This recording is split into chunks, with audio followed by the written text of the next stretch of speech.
আদম নবীর আল্লাহ প্রতিশ্রুতি দিয়েছিলেন আপনার পরে আমি আল্লাহ নবী ও রাসূল পাঠাবো।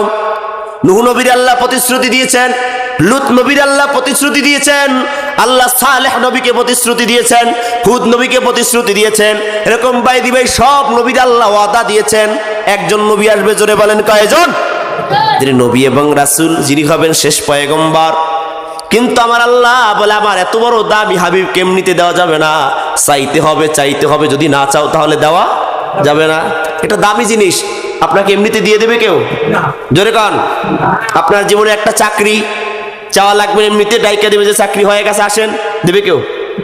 আপনার কিছু টাকা দরকার, চাওয়া লাগবে, এমনিতে মানুষ ডাইকা দিয়ে দেবে। স্বর্ণ দরকার, দিবে? দুনিয়ার সাধারণ ব্যাপার যদি না চাইলে না দেওয়া হয়, বলেন পৃথিবীর ভিতরে বিশ্বজগৎ সমূহের ভিতরে শ্রেষ্ঠ মহামানব, শ্রেষ্ঠ আদর্শের প্রতীক, আল্লাহর প্রিয় বান্দা এবং বন্ধু, যেই নবীকে না চাইলে আমার আল্লাহ দিবে, ব্যাপারটা এমন হতে পারে না।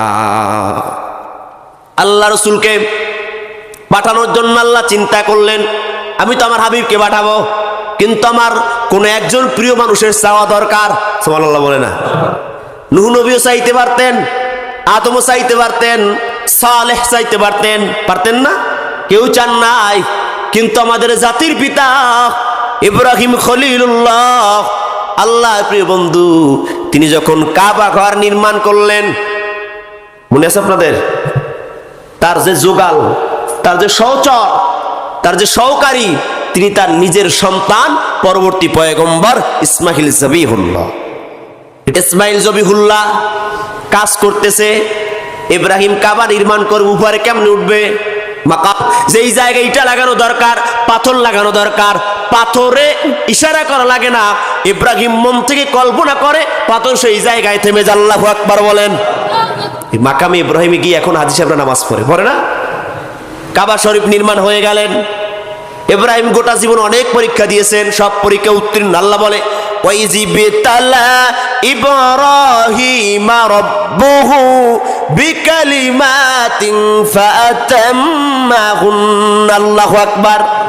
আমি আমার পয়গম্বর ইব্রাহিমকে এত এত পরীক্ষা করেছিলাম, বিকালিমাত, এমন বাক্য দ্বারা যে সব পরীক্ষা করার পরেও আমার পয়গম্বর ইব্রাহিম আমার কাছে সফল হয়েছিলেন। সুবহানাল্লাহ পড়ুন।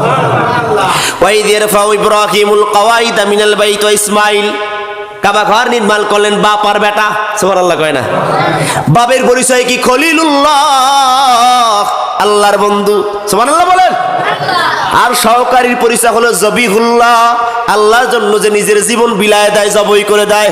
সুবহানাল্লাহ কয় না? দুইজনের পাওয়ার কম না বেশি? আর যেইখানে বসে তারা কাজ করছে, সেই কাজের সেই ঘরের নাম হলো বাইতুল্লাহ। সুবহানাল্লাহ বলবেন না? যেই জায়গা দাঁড়ানো সেই জায়গার নাম, জোরে বলেন, জোরে বলেন। মজার কথা, যেই জায়গায় দাঁড়ানো সেই জায়গার নাম বাইতুল্লাহ। যেই বেচারা কাবা নির্মাণ করলেন তার নাম খলিলুল্লাহ, যাকে নিয়ে সাহায্য করে কাজ করলেন তার নাম জবিহুল্লাহ। আল্লাহু আকবার। বার পয়গম্বরকে আমার আল্লাহ শিখায়, এত সুন্দর কাবা নির্মাণ করেছো, ও ইব্রাহিম তুমি আমি আল্লাহর দরবারে দোয়া করো। আল্লাহর পয়গম্বরের দিলের ভিতরে, হৃদয়ের ভিতরে, অন্তরের গহীন গহ্বর থেকে আমার আল্লাহ ঢেলে দিলেন, এবার চাও না, চাও না, চাও না। সব নবীদের ওয়াদা দিয়েছিলাম যে তোমার পরে একজন রাসূল আসবে, তোমার পরে একজন নবী আসবে। আজকে ও ইব্রাহিম তুমি চাও যে তোমার পরে একজন নবী আসবে, সেই নবী হবে মুহাম্মদুর রাসূলুল্লাহ। চিৎকার দিয়ে বলেন সাল্লাল্লাহু আলাইহি ওয়াসাল্লাম। পয়গম্বর ইব্রাহিম দোয়া করলেন, রব্বানা ওয়াবআস ফীহিম রাসূলাম মিনহুম ইয়াতলু আলাইহিম আয়াতিকা ওয়া ইউআল্লিমুহুমুল কিতাবা ওয়াল হিকমাতা ওয়া ইউযাক্কিহিম ইন্নাকা আনতাল আজিজুল হাকীম। ইব্রাহিম দোয়া করতে আর ভুল করলেন না। ও রব, এই জায়গা তুমি নিরাপত্তা করে দাও। হাজা বালাদুন আমেনা, তুমি নিরাপত্তা করে দিয়েছো। এই জায়গায় ফসল দাও। আমি ইব্রাহিম দোয়া করেছিলাম, তুমি ফসল দিয়েছো। এই জায়গায় গুলমুলাতা ছিল না, পানির ব্যবস্থা ছিল না, পানি দিয়েছো, বসত বাড়ি দিয়েছো, তোমার ঘর কাবা বানিয়েছো।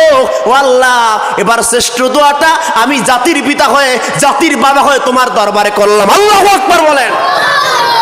দোয়া তো সবার কবুল হয়, বাবা মার দোয়া আগে কবুল হয় কিনা জোরে বলে না।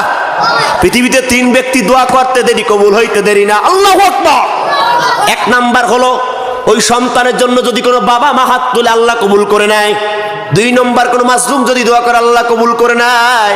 3 নম্বর কোনো এতিম যদি আল্লাহর দরবারে দোয়া করে আল্লাহ দোয়া কবুল করে নেয়। বন্ধুগণের আমার, যখন দোয়া করলেন খলিলুল্লাহ হাত উঠায়া, সুবহানাল্লাহ বলেন, সুবহানাল্লাহ বলেন।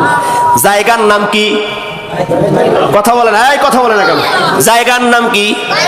দোয়া করে কে? আমিন আমিন বলে জবিহুল্লাহ। সুবহানাল্লাহ বলবেন। আল্লাহর কাছে দোয়া করে, রব্বানা, হে আমাদের রব, অবাস হুম, আপনি প্রেরণ করেন, পাঠান, রসুলুম, রসুলুম নয়, রসুলুম মানে একজন নবী। আল্লাহু আকবার। মানে যেই নবীর ওয়াদা করেছেন, যেই নবীকে পাঠাইতে চেয়েছেন, যেই নবীর প্রতিশ্রুতি সব পয়গম্বরকে শুনাইছেন, আমার বংশ থেকে সেই নবীরে দেওয়া লাগবে। সুবহানাল্লাহ কয় না? আল্লাহর কাছে দোয়া করে খলিলুল্লাহ, আল্লাহ পাঠান সেই হাবিবকে, আমিন বলে জবিহুল্লাহ। দোয়া করে খলিলুল্লাহ, আমিন বলে জবিহুল্লাহ। দোয়া করে খলিলুল্লাহ, আমিন বলে জবিহুল্লাহ। দাঁড়ায় দাঁড়ায় যেই জায়গায় দোয়া করে তার নাম বাইতুল্লাহ। আসমান থেকে আল্লাহ ফেরেশতা জিবরাইলকে জানায় দেয়, ও জিবরাইল, আমার খলিলকে জানাও, আমি আসমান থেকে ঘোষণা দিলাম তার বংশের ভিতরে আমি আল্লাহ প্রেরণ করব হাবিবুল্লাহ। নারে